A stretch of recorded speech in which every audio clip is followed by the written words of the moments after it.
Bulletin में करेंगे स्वामी अविमुक्तेश्वरानंद की, जिनके शंकराचार्य होने पर सवाल खड़े हो गए हैं। और ये सवाल प्रयागराज माघ मेला प्रशासन ने उठाए हैं। माघ मेले में स्वामी अविमुक्तेश्वरानंद के स्नान को लेकर खड़ा हुआ विवाद अब उनकी पदवी तक पहुंच गया है, जिसमें सवाल और जवाब हो रहे हैं। इस बीच साधु संतों का एक बड़ा तबका स्वामी अविमुक्तेश्वरानंद के खिलाफ खड़ा हो गया है। इसी पर आपको ये रिपोर्ट दिखाते हैं।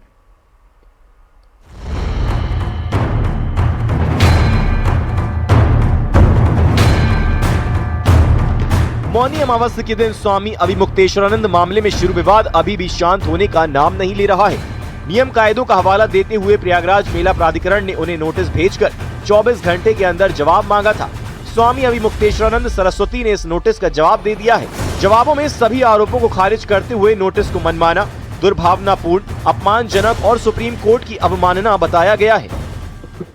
शंकराचार्य जो है वो हम हैं कि नहीं हैं, इसका निर्णय कौन करेगा? माघ मेला प्राधिकरण इसके लिए बना है कि वो तय करे कि ये शंकराचार्य है, ये शंकराचार्य नहीं है। और वो खुद ही कह रहे हैं कि सुप्रीम कोर्ट में विचार चल रहा है, तो वो सुप्रीम कोर्ट से बड़े हो गए कि सुप्रीम कोर्ट के पहले ही फैसला कर देंगे? वो कौन होते हैं ये तय करने वाले कि कौन शंकराचार्य है, कौन शंकराचार्य नहीं है? शंकराचार्य विवाद पर अखिलेश यादव ने सरकार पर निशाना साधा है। साथ ही उन साधुओं पर सवाल उठाया है जो सरकार के साथ खड़े नजर आ रही है। अगर आप भारतीय जनता पार्टी के हिसाब से काम नहीं करोगे तो आपको भी नोटिस मिलेगा, आपके पास ईडी आएगी, आपके पास सीबीआई आएगी। तो ये बहुत सिंपल फार्मूला है, ये कोई नई चीज नहीं है। और फिर किसको अधिकार है? अरे अधिकारियों को अधिकार है कि एक शंकराचार्य जी से पूछें। ये तो सनातन धर्म का सबसे बड़ा अपमान है। कांग्रेस को भी सियासी मौका मिल गया। कांग्रेस प्रदेश अध्यक्ष अजय राय खुद मेला क्षेत्र पहुंच गए। उन्होंने न केवल इस दौरान काशी में मणिकर्णिका घाट पर मूर्तियों को तोड़े जाने का मुद्दा उठाया, बल्कि स्वामी अविमुक्तेश्वरानंद के आंदोलन को समर्थन देने का ऐलान करते हुए सरकार पर भी निशाना साधा कि पूरे काशी के लोग, पूरे प्रदेश और देश के लोग आपके साथ चट्टान की तरह मजबूती के साथ खड़े रहे हैं। और आज हम आपको मालूम करते हैं इस देश का एक एक सनातनी, एक एक हिंदू, एक एक हिंदुस्तान के लोग वो आपके साथ। स्वामी अविमुक्तेश्वरानंद पर साधु संतों ने सवाल उठाए हैं। तुलसी पीठ में जगत गुरु रामभद्राचार्य ने कहा कि उन्हें पालकी पर बैठकर नहीं जाना चाहिए था।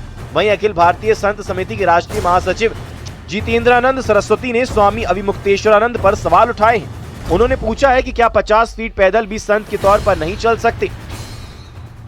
नहीं जाना चाहिए स्नान करने। स्वयं वो शास्त्र के विरुद्ध कर रहे थे। जब कोई शास्त्र के विरुद्ध करेगा, हम लोग पैदल जाते हैं स्नान करने। क्या शास्त्र विधि मुत्सृज्य वर्तते काम कारतः न सिद्ध मवाप्नोति न सुखम न परम गतिम। जो शास्त्र के विधि के विरुद्ध करेगा, न उसे सुख मिलेगा, न शांति मिलेगी, न गति मिलेगी। जहां तक शंकराचार्य पद को लेकर विवाद है, तो ये 2013-14 में कहते हैं कि इनके गुरु ने वसीयत किया। उस वसीयत के आधार पर ये अपने को शंकराचार्य होने का दावा करते। स्वामी अविमुक्तेश्वरानंद और माघ मेला प्रशासन के बीच खड़ा हुआ विवाद अब उज्जैन तक पहुंच गया है।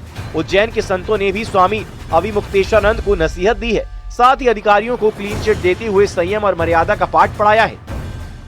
देखिए, हमारे यहाँ शंकराचार्य का सर्वोच्च पद कहलाता है।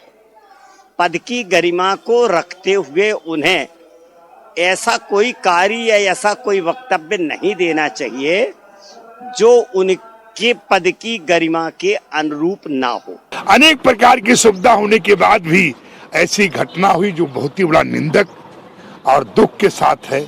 आगे न हो, ये प्रयागराज भगवान से प्रार्थना करता हूँ। दरअसल ये विवाद पुराना है। जगत गुरु शंकराचार्य स्वरूपानंद सरस्वती बनाम स्वामी वासुदेवानंद सरस्वती का मामला साल 2020 से सुप्रीम कोर्ट में लंबित है, जहां दावा है कि स्वरूपानंद जी ने जीते जी उत्तराधिकारी का ऐलान नहीं किया। याचिका में पट्टाभिषेक पर रोक की मांग की गई थी और 2022 में सुप्रीम कोर्ट ने अंतरिम रोक लगा दी थी। मौनी अमावस्या स्नान के दौरान शोभा यात्रा रोकने से शुरू हुआ विवाद अब पदवी और आस्था तक पहुंच गया है और सियासत को भी ये मुद्दा काफी भाने लगा है। Bureau report, news 18। संभल हिंसा के मास्टरमाइंड शारिक साठा की उल्टी गिनती शुरू हो गई है। संभल में शारीरिक शारिक की संपत्तियों की कुर्की की कार्रवाई आज शुरू हो गई। ढोल नगाड़ों के साथ प्रशासन ने कुर्की की मुनादी पूरी कर दी। 24 नवंबर 2024 को संभल में हुई हिंसा के बाद से शारिक साठा फरार है और फिलहाल दुबई में छिपा है और वहीं से अपराध का नेटवर्क चला रहा है। देखिए रिपोर्ट।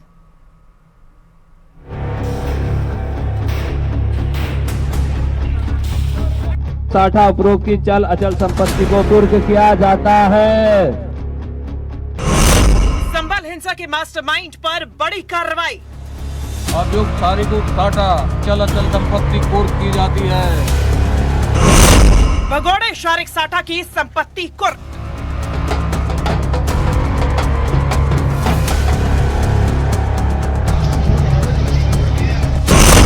ढोल नगाड़ों के साथ पहुंचा प्रशासन।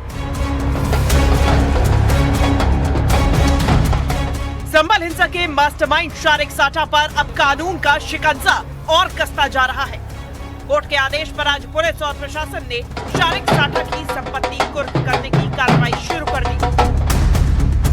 भारी पुलिस बल की मौजूदगी में नखासा थाना क्षेत्र में मौजूद शारिक के मकान पर कुर्की की कार्रवाई की गई।